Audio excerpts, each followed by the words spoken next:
রবিবার বিকেল 4টে নাগাদ প্রবল ঝড়, বিধ্বস্ত গোটা জলপাইগুড়ি। রাতেই উত্তরবঙ্গে রওনা দেন মুখ্যমন্ত্রী। হাসপাতাল থেকে ঘরে ঘরে রাত ভোর পেরিয়ে পরের দিন চষে বেড়ালেন মুখ্যমন্ত্রী মমতা বন্দ্যোপাধ্যায়। রবিবারের পর কেটে গিয়েছে প্রায় 72 ঘন্টা। শেষ সম্বলটুকু হারিয়ে এখনো আশ্রয় খুঁজছেন দিন আনা দিন খাওয়া মানুষগুলো। খোদ মুখ্যমন্ত্রী চষে বেড়াচ্ছেন গোটা এলাকা। মুখ্যমন্ত্রীর ঘোষণার পরেও ত্রাণ নিয়ে টানাটানি। কোথাও পৌঁছলো না ত্রাণ, কোথাও বা পরিমাণে কম। ঝড়ের দাপটে ক্ষতি হয়েছে প্রায় 150 মানুষের, কিন্তু ত্রাণ সাহায্য এসেছে মোটে 6 জনের।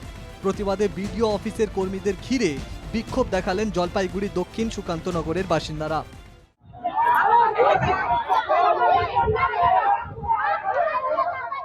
স্থানীয়রা প্রশ্ন তুলেছেন পঞ্চায়েতের ভূমিকা নিয়েও। যারা ক্ষতিগ্রস্ত তারা সাহায্য পেলেন না, অথচ বিডিও কর্তাদের কাছে কি করে তালিকা পৌঁছলো? সবার এত লোকের ঘর ভেঙে গেছে, তারা পাওয়ার প্রাপ্ত তারা পাইলো না, আর যাদের ঘর ভাঙেনি তারা পাইলো কেন? 6টা লিস্টের নাম হলো কেন? সবার তো হওয়া দরকার। পাল্টা পঞ্চায়েতের দাবি, পরিসংখ্যান নিয়ে বিডিওর কাছে কোনো তালিকায় যায়নি। ভুয়ো তালিকা বানিয়ে রাজনীতির চেষ্টা চলছে। পঞ্চায়েত নাকি লিস্ট পাঠিয়েছে। সাধারণ পাবলিক নিজেরাও বলছে যে পঞ্চায়েত এখানে কিছু জানে না। এমনকি আমিও বলছি কোনো লিস্ট আমি না জিপিতে পাঠিয়েছি না বিডিও অফিসে পাঠিয়েছি। আমি কোনো রকম লিস্ট পাঠাইনি। এটা হয়তো রাতের অন্ধকারে হোক বা যে করে হোক, ঘরে বসে হোক, এই লিস্টটা আমাকে বদনাম করার জন্য এই ভোটের সম্মুখে এই কাজটা করা হয়েছে। ময়নাগুড়িতে বুধবারই ত্রাণ নিয়ে পৌঁছন জেলাশাসক সামা পারভিন ও জেলা পুলিশ সুপার। কেন এতদিন পরে এলো ত্রাণ? অভিযোগ তুলে প্রথমে জেলা শাসককে ঘিরে বিক্ষোভ দেখান স্থানীয়রা।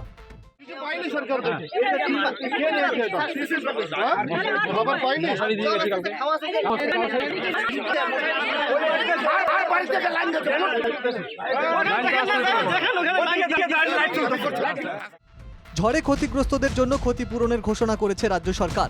সেই ত্রাণও দুয়ারে দুয়ারে পৌঁছচ্ছে, দাবি জেলা শাসকের। আমরা একটু প্ল্যান ভাবে আমরা সবাইকে বাড়ি বাড়িতে গিয়ে আমরা ত্রাণ দিচ্ছি। ওখানে যেত আমাদের 3টে জিপি ময়নাগুড়িতে ও 3টে জিপি আমাদের সদর ব্লকে। ওই টিম অফিসারগুলো নিজে নিজে সব বাড়িতে গিয়ে পার্সোনালি, কোনো সেন্ট্রাল ভাবে আমরা করছি না, বাড়ি বাড়িতে গিয়ে আমরা দিচ্ছি। চাল টাল তেল তুল সব পেয়েছি, সব রান্নার জিনিস সব পাইছি, লঙ্কা টঙ্কা পেঁয়াজ সব পাইছি। এখন কেমন লাগছে ম্যাডাম এসে দিয়ে গেলেন? ভালোই লাগছে। বিপর্যয়ে রাজনীতির তুফান, ত্রাণ নিয়েও রাজনীতি। বিরোধী শিবির বলছে মারামারি করার কিছু নাই, এই টাকাটা তোকে শেষ হোক। পশ্চিমবঙ্গ সরকার কমসে কম বলুক যে স্টেটের হাতে, অর্থাৎ প্রাকৃতিক বিপর্যয় মোকাবেলার জন্য রাজ্যের হাতে যে অর্থটা আছে তার পরিমাণ কত, সেখান থেকে কত রাজ্য খরচা করেছে।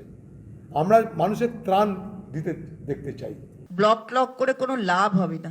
রিলিফ আমরা সবাই দেখে এসেছি কি ধরনের অবস্থা ওখানে, এবং মাননীয় মুখ্যমন্ত্রী দেখেছেন, আমাদের মাননীয় সাংসদ হাসপাতালে গিয়ে দেখে এসেছেন, সর্বত্র কথা বলেছেন। সুতরাং যা করবার সেগুলো সব কিছু হবে। কেউ বাধা দিলে, রাজনীতি করবে বলে বাধা দেবে, সেটা কখনোই হবে না। ভোটের মরশুমে বিপর্যয় নিয়েও চড়ছে রাজনীতির পারদ। উত্তরবঙ্গে ছুটে গিয়েছেন মুখ্যমন্ত্রী। টুইটে দুর্যোগে মৃতদের প্রতি সমবেদনা জানিয়েছেন অমিত শাহ। উত্তরবঙ্গে পা দিয়েছেন রাজ্যের বিরোধী দলনেতা শুভেন্দু অধিকারীও। ঝড়ের আবহেই মুখ্যমন্ত্রীকে পাশে পেলেন আমজনতা, কিন্তু ত্রাণ নিয়ে রাজনীতির ঝড় শান্ত হলো কি? Bureau report, NKTV Bangla.